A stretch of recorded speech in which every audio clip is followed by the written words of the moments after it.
Ayan, dito naman tayo. Yung sa ground floor naman yung kakabit natin. Dumating yung ating mga outlet. Tapos yung mga weatherproof. Tapos CI din, saka switch. Yun muna yung kakabit natin sa ground floor guys. Kasi nagpapari pa sila. Yun namang bang natin doon sa ground floor sa paring. Okay na naman yung electrical nun. Natin matapos ng paring saka ng gypsum board. Tapos kakabit natin yung mga pinlight. Kasi yung mga dumating na materials ngayon. Yung ating weatherproof, yan. Ito gagamitin natin ito sa labas. Sa mga nababasa, yan. Ito cover lang, ngayon. Pwedeng makabili siya ng ano. Yung ganito lang. Bibili ka ng outlet lang, tapos ito cover lang ito. Compared sa ibang weatherproof na naka-built-in na yung ating outlet. Ito cover lang siya din. Parang ganito lang. Tapos i-build nyo lang itong ano. Yung weatherproof niya.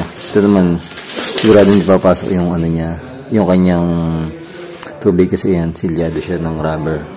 Palibot, tapos ito din guys, yan. Tapos yan, nakaklose siya pagka hindi ginagamit na ganyan. Then yung GFCI natin, yan.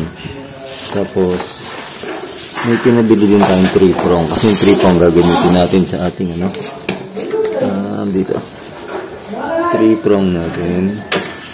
Ito. 3-prong gagamitin natin doon sa kitchen.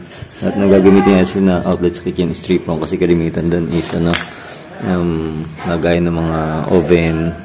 Tapos yung mga microwave yan. Range, kalimitan 3-prong doon. Yung kanilang plug. Yan yung mga switch natin.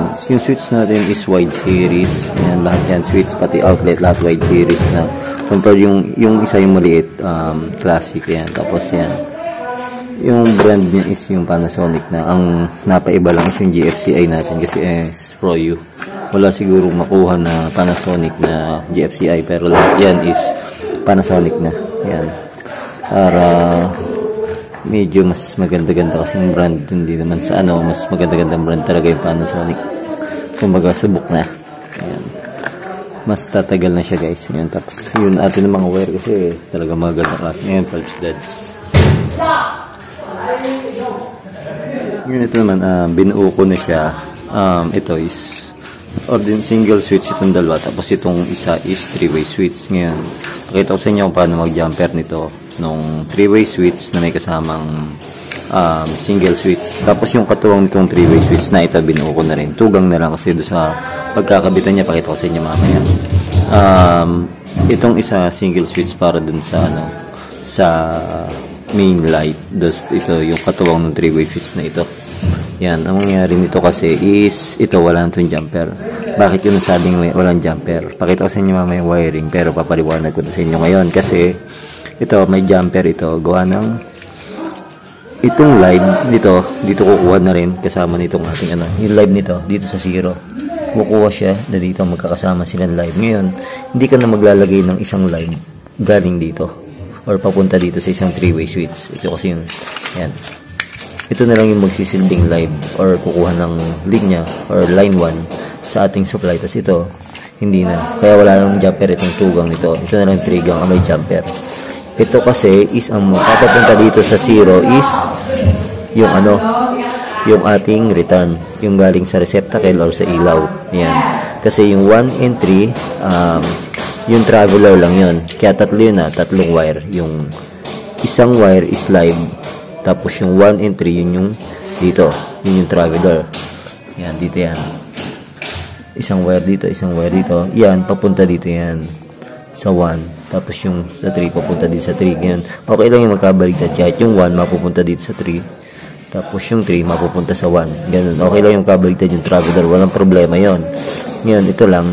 Wala na itong jumper na. Ulit ko sa inyo kasi itong isang 0 is pupunta na siya doon sa ating ano, return or papunta sa bukilya. Yun yung return ng bukilya. Tapos ito lang yung sisilbing live. Yun lang yun. Bago sa 3-way is parang lalaruin nyo lang yung isang linya. Wala na kayo dadagdag pa. Kaya lang pwede siyang buhayin dito or pwede nyo siyang patayin dito sa 3-way. Yun yung magsisilbi sa ating 3-way. Kaya itong 3 gang na to, ito lang yung may jumper. Ngayon, depende sa paglilinya nyo kasi pwede rin siya magkabaligtad. Pwede ito yung may jumper kung dito nagmula yung line 1 tapos yung return dito naman pupunta. Ngayon, kaya dito ko ginawa yung jumper natin para makita nyo kung paano mag-jumper ng itong 3-way na may kasamang single switch. Yan, bali ito lang yun, magkakasama lang yan. Tapos ito wala nang jumper. Yan, pakita ko. Okay na guys, ayan, na ito yung ating jumper nito. Yan, yan yung magiging jumper ng ating switch. Makikita nyo, dun ako sa 0 naglagay. Ito kasi, yan, sa 3-way natin, ito, yan, meron niyang continuity. Kumbaga, iisa yan, compare dito. Hindi, wala yan, walang connection yung dalawang yan. Kaya yung 1 and 3. Kumbaga, hindi siya buo, wala siyang continuity. Compare dito sa single switch na ito, tsaka ito, iisa yan, may continuity yan. Pati ito guys, yan. Kaya makita yung ganyan yung jumper niya. Lagi kayo dito maglalagay sa 0. Sa 3-way, ito lang 0 ang may continuity. Pero yung 1 and 3, walang continuity yan or walang connection yan guys. Compare sa single switch na ito, itong kabilang side, meron yan. Tapos ito, meron din niya continuity. Kaya, yung jumper niya, laging dito sa 0. Tapos yung live, dito din sa 0 kayo maglalagay. Kasi ang mapapalagay dito is yung ating traveler. Tapos dito sa mga single switch, yung return na natin sa bawat ilaw or sa bawat receptacle, yung bawa galing sa ilaw, pabalik sa switch, dito nyo i-connect. Dito, hindi na kayo magkakabit ng live. Dito na ilalagay kasi naka-jumper na siya. Ayan, yan na yung magsisilbi nating live. Tapos dito is wala. Ayan, yung ating tugang. Pero may 3-way switch siya. Wala yan. Pero ang mapapakabit dito is yung return natin. Kasi dito nga is yung traveler. Ayan. Tapos yung traveler nito, takbo papunta dito sa kabilang traveler ng 3-way switch. Tapos yung return natin para sa ilaw na yun is dito sa 0. Ayan. Tapos dito sa single switch, kaya yung binagsak natin na live, tsaka yung return ng isang ilaw natin. Ayan, balit yung pag-jumper natin ng 3-way switch na may kasamang single switch. Then ito nga pala yung natin, yung ating weatherproof. Ganun din jumper niya, yung outlet natin. Ayan, ibuka ko kasi hindi kayo magtaba, akala niya may connection siya. Ayan, yan yung jumper natin. Ganun na ganun din sa outlet natin yung jumper niya. Ayan, tapos yan yung outlet natin para sa weatherproof. Ayan. Si GFCI naman is wala naman tayong jumper kay GFCI kasi si GFCI is dito lang siya nakakonect. Papakita ko rin sa inyo sa mga susunod na video yung pagkoconnect nito kasi hindi pa nakaprepare yung paglalagay sa guwanti na tiles pa sa CR. Hindi naman natin siya pwedeng ilagay gawa ng may ipit siya ng tiles. Kailangan nakaangat siya sa tiles para malinis tignan. Ayan. Dito lang natin i-connect yun, yung live, neutral, or yung line 1 and line 2. Tapos yung ground. Ayan, dito yung ground. Sa GFCI, kita niyo wala siyang jumper kahit tugang siya. Ayan. Kasi, may connections na to. Continuity na to guys, kaya hindi tayo mag-jumper. Tapos, napaka-importante sa ating ating GFCI na meron tayong ground. Kailangan may ground siya para gumana siya talaga kasi pwede siya mag-malfunction pag walang ground yung ating GFCI guys. Ayan. Napakita ko sa inyo pag ikakabit na natin to yung ating GFCI. Pagka inaantay lang natin matapos yung pagtatiles nila kasi may mga CR naman na matatapos na mag-tiles. Mas maganda kasi bawa ito yung tiles. Nakaangat siyang ganyan. Hindi yung nakalubog or pantay na ganyan kasi pwede siyang lumusot guys or pasukin ng tubig. Pala guys, pakita ko sa inyo yung pagkakaiba ng jumper ng 3-gang na 1-way switch or ordinary switch at 3-gang na may isang kasamang 3-way switch. Ito, yan, kala nyo siya, mukha lang siya magkaparehas pero nakikita nyo ito kasi, ito yung ordinary switch, yan yung panay 1-way. Ito kasi pwede kayo dito mag-jumper. Ngayon dito, ito hindi kayo pwede kayo mag-jumper itong dalawa, pero ito hindi. Kasi dito siya tatapat sa 1. Yan. Kailangan lagi ito sa 0, kaya dito ako naglagay. Kasi pag dito ako naglagay, automatic, dapat itong isang line na to, dito siya kukonect sa 0. Compare dito, pwede itong mag-connect dito. Lahat dyan. Yan.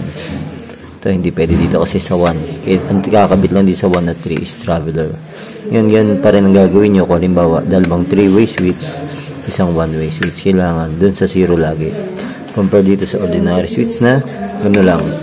Kahit dito kayo mag-jumper sa baba or dito sa taas, mayroon siya rin siyang continuity or gagana pa rin siya. Ito hindi gagana yung 3-way switch natin pag dito kayo nag-jumper sa 1. Yan, hindi ilaw yung ating ilaw na nilagyan ng 3-way switch. Yan. Pero parehas silang 3 gang. Yan. Ito yung 3-way switch natin. Ito guys yung ating pagkakabitan ng 3 gang na dalawang single switch saka isang 3-way switch. Ito yan, ibinakod ko na yung ating ito yung ating para sa traveler yan. Meron siyang tape. Tapos ito yung line natin or line. Tapos ito yung dalawang to, yung return natin para sa ilaw nito.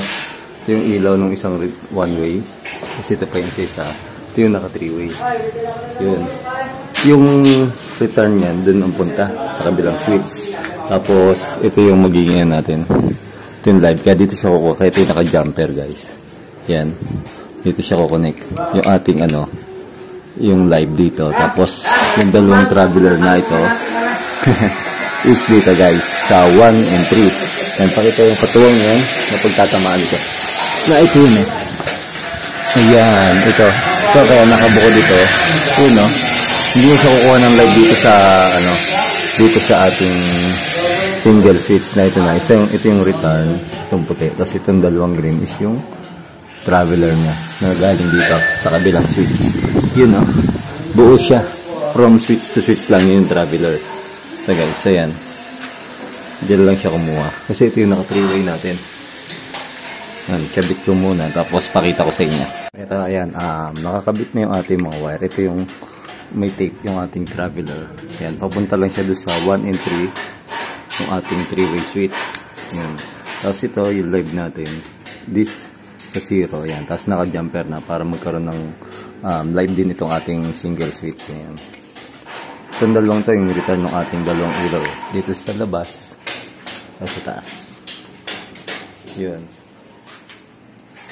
Then, yan. Dito magkasama yung ating live. Then doon sa kabila, hindi. Ito ka.